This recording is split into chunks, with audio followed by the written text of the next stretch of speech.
Bem-vindo ao nosso canal. Sou o professor Ramsés Magno, professor de História, e como tema desse mini documentário teremos o Maranhão no contexto da Era Vargas. Para uma melhor compreensão do período varguista, faz-se necessário retornarmos ao cenário dos anos de 1920, este que é um dos períodos mais agitados da história republicana brasileira. Em especial, temos o ano de 1922, com importantes acontecimentos que terão uma grande repercussão na história do Brasil. Primeiramente, destacamos que o movimento operário, em julho de 1917, havia deflagrado a primeira greve geral do Brasil. Inspirados em ideias anarcossindicalistas, conseguiram parar a indústria e o comércio por 30 dias. Tudo isso no contexto da Primeira Guerra Mundial. Essa politização do movimento operário brasileiro levou à fundação do PCB, Partido Comunista Brasileiro, em 1922. Um segundo destaque para esse ano foi a Semana de Arte Moderna, que procurou abolir os padrões estéticos acadêmicos tradicionais e, assim, serviu de base e referência para o modernismo no Brasil. Devemos lembrar ainda que o evento foi bancado pela elite cafeicultora paulista, desejosa de se afirmar, e digamos que São Paulo queria se apresentar como o único estado capaz de promover a construção da identidade nacional e símbolo da modernidade. Some-se a esse panorama político nacional o movimento tenentista, iniciado também em 1922, com o levante dos 18 do Forte de Copacabana. O desdobramento desse movimento se fez sentir no Maranhão, quando da presença da chamada Coluna Prestes por nossas terras, ao final do ano de 1925. Atente-se para o fato de que, enquanto nas regiões Norte, Nordeste e Centro-Oeste, Prestes era visto como ar negativo, nas regiões Sul e Sudeste, muitos o apontavam como o Cavaleiro da Esperança. E esse era o sentimento que por aqui se aflorava, ao contrário das outras áreas do Nordeste. Para esclarecermos melhor, podemos citar o exemplo do caso do Ceará, que convocou a população local para o enfrentamento contra Prestes, proporcionando uma situação curiosa e até irônica, pois lá, mesmo que momentaneamente, teria contado com o alistamento do famoso cangaceiro Lampião nas fileiras de combate local. Sobre esse episódio, peço que assistam a outros 2 vídeos do nosso canal, o que discute o cangaço e o outro que trata da revolta de Juazeiro. Muitos pesquisadores têm destacado a participação de Manuel Bernardino de Oliveira, o Lenin da Mata. Teria arregimentado centenas de homens para a Coluna Prestes. Este teria vindo do Ceará e se enraizado na região de Dom Pedro, no Maranhão. A imprensa da época, como os jornais Diário de São Luís e A Pacotilha, teria cunhado esse apelido. Socialista, vegetariano e espírita, possuindo uma intrigante trajetória de vida, acabou lhe rendendo um documentário. Seu título não poderia ser diferente: Manuel Bernardino, o Lenin da Mata. Um filme da cineasta e professora Rose Pané, que conta com o depoimento de familiares vivos e de outros professores e historiadores como Allan Kardec Pacheco, Regina Faria e Wagner Cabral. Destacamos ainda o músico maranhense Zé Cabaleiro como intérprete da voz de nosso personagem. Por fim, completando o cenário político dos anos 20, vale ressaltar que as práticas políticas das oligarquias nacionais também se faziam sentir no Maranhão. Éramos reflexo da política nacional. Coronelismo, clientelismo, voto de cabresto, violência, tudo isso faziam parte do cotidiano dos maranhenses.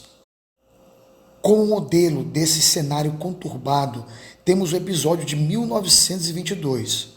Aproveitando o clima de tensão política em torno das candidaturas à presidência da República entre Arthur Bernardes e Nino Peçanha, a oposição no Maranhão derrubou o governador Raul Machado, que havia sido colocado no poder por Urbano Santos.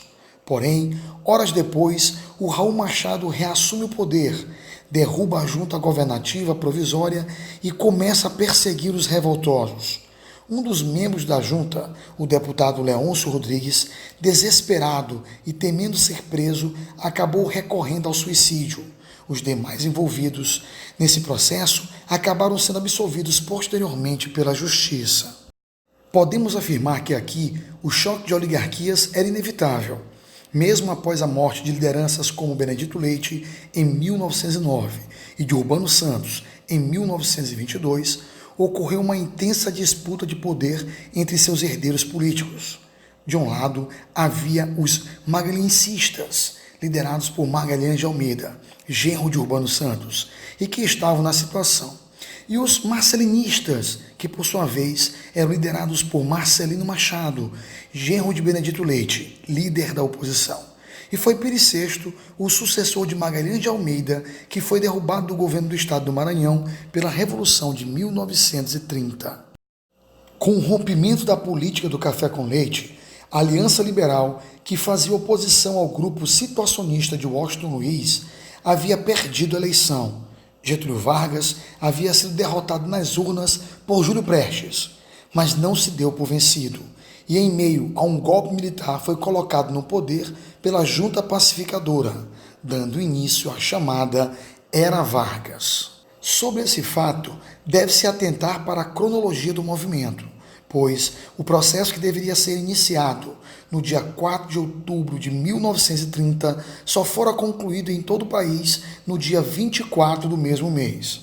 Já no Maranhão, por intermédio do sargento José Paz de Amorim e do 24º Batalhão de Caçadores, o golpe foi deflagrado na tarde do dia 8 e alcançou seu objetivo no raiar do dia seguinte, com a prisão do major Luso Torres e a fuga do governador Pires VI e de seus auxiliares. Segundo o historiador Mário Meirelles, temendo ser responsável por um banho de sangue e mediante uma noite inteira de troca de tiros entre os dois grupos, o governador foge no vapor Itapecuru para a cidade de Belém, onde o governo legal do Pará continuava resistindo ao golpe. Instalou-se então no Palácio dos Leões uma junta governativa provisória, composta pelo Dr. José Maria Reis de Perdigão e pelos tenentes Celso Aurélio Reis de Freitas e José de Ribamar Maciel Campos. Logo depois, se iniciaria a Era dos Interventores, indicados por Getúlio Vargas para o comando dos estados brasileiros em substituição aos governadores. Em sua maioria, os interventores eram participantes do movimento tenentista. Luiz Carlos Prestes, líder maior do movimento tenentista, surpreende a todos em maio de 1930 e lança um manifesto comunista. Assim, afastava-se das lideranças elitistas e caminhava para a oposição ao novo regime, assumindo uma nova fase, o de líder dos comunistas do Brasil. Na Era Vargas, que se estendeu de 1930 a 1945, mais uma vez o Maranhão era espelho da política nacional. Assim, como Vargas indicou interventores para outros estados, aqui não foi diferente. Entre os que governaram o Maranhão nesse período, temos o padre e escritor Astolfo Serra. Em seu governo, Astolfo Serra acabou perdendo o apoio das elites, restando-lhe o apoio dos operários e comerciários de São Luís, o que foi insuficiente para sustentá-lo no poder. Antônio Martins de Almeida passou aqui também pouco tempo, porém trouxe como chefe de seu gabinete um tenente pernambucano, Vitorino Freire, que anos depois se tornaria líder de uma das maiores oligarquias do estado do Maranhão. Por fim, destacamos Paulo Martins de Souza Ramos, maranhense ilustre, natural de Caxias e bacharel em Direito. Desde cedo, Paulo Ramos construiu sua carreira no Rio de Janeiro, onde era funcionário graduado do Tesouro Nacional. Paulo Ramos governou o Maranhão em dois momentos, como governador eleito pelo voto indireto, de 1936 a 1937, e depois mantido como interventor por Getúlio Vargas, de 1937 a 1945. Seu governo é considerado um dos de maior progresso para a história do Maranhão. Também ocorreu uma relativa paz, pausando temporariamente os conflitos políticos que tantos males trouxe para nossa gente. Para atingir tal objetivo, não media esforços, retalhou muito a oposição. E em relatório dirigido a Getúlio Vargas, afirmou que no estado do Maranhão tudo estava por se fazer. Entre as principais realizações de Paulo Ramos, nós temos a construção do Palácio da Justiça Clovis Bevilacqua para a sede do Poder Judiciário, do Palácio da Educação, onde funcionaria o Liceu Maranhense, do Hospital do Pronto Socorro, da Maternidade Benedito Leite, do Leprosário do Bonfim, da Clínica Nina Rodrigues para pacientes com problemas psicológicos, do Mercado Central, do Banco do Estado e da Rádio Timbira. Ainda reformou completamente o Palácio do Governo e mandou calçar grande parte do centro de São Luís. Segundo a historiadora Flávia Santos Costa, durante o período em que esteve no cargo, Paulo Ramos fez inúmeras modificações estruturais, tanto no âmbito econômico quanto político, cultural e urbano, mas também governou de forma autoritária e repressora. Nesse aspecto, vale ressaltar que a repressão encontrava-se presente no Maranhão desde a interventoria de Antônio Martins de Almeida. A historiadora Flávia, citando Buzar, afirma que para os amigos ele foi um homem destemido e valente, para os inimigos um militar violento e perseguidor. Dessa forma, a repressão aparece como algo comum entre os interventores que passaram pelo Estado. Mesmo com todos estes investimentos, conseguiu manter a economia do Estado estabilizada, soube como poucos equilibrar as finanças e a cobrança de impostos.